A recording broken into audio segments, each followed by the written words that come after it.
বাংলা চলচ্চিত্রের জনপ্রিয় জুটি ইমন এবং দেবলীনাকে আবারও নতুন গানে একসঙ্গে দেখা যাচ্ছে। এই গানটি নিয়ে দর্শকদের মধ্যে ব্যাপক উৎসাহ লক্ষ্য করা যাচ্ছে। গানটিতে তাদের অভিনয় এবং গানে দর্শকেরা মুগ্ধ হবেন বলে আশা করা হচ্ছে। গানটিতে পুজোর আনন্দ এবং আবেগকে ফুটিয়ে তোলা হয়েছে। এই গানটি কম্পোজ করেছেন আকাশ চক্রবর্তী এবং নীলাঞ্জন ঘোষ।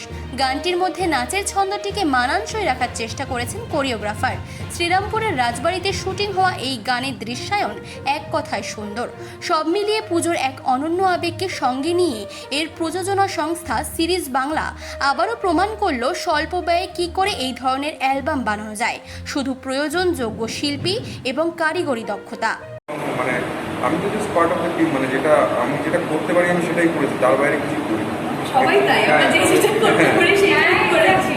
তো সেইটা হয়েছে। আর ভিডিওটা অ্যাকচুয়ালি খুব সুন্দর হয়েছে। আমি ভিডিও যেদিনকে শুট হয়েছিল খুবই গেছিলাম শ্রীরামপুরে, আর সেদিনকে খুব সুন্দর করে ওরা ভিডিওটা করেছে। ভিডিওটা এরকমভাবে না করলে অ্যাকচুয়ালি গানটা যেরকমভাবে শোনাচ্ছে ওই জিনিসটা হয়তো দেখতে ঠিক না লাগলেও এটা কিন্তু এখন খুব সুন্দর ম্যাচ হয়ে গেছে। আমাদের নতুন একটা গান রিলিজ করেছে জগৎ মাতিল, এবং এটা একদম পুজোর একটা গান, যেটা এবছরের পুজোর যে একটা সামাজিক এখন অবস্থা চলছে সেটাকে মাথায় রেখে গানটা তৈরি করা।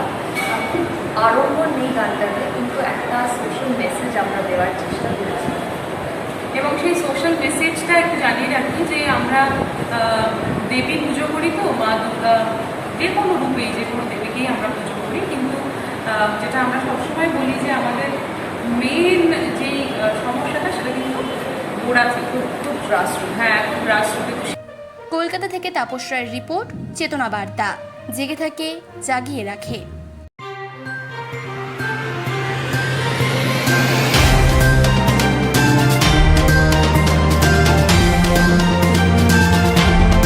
চেতনা বার্তা, জেগে থাকে জাগিয়ে রাখে।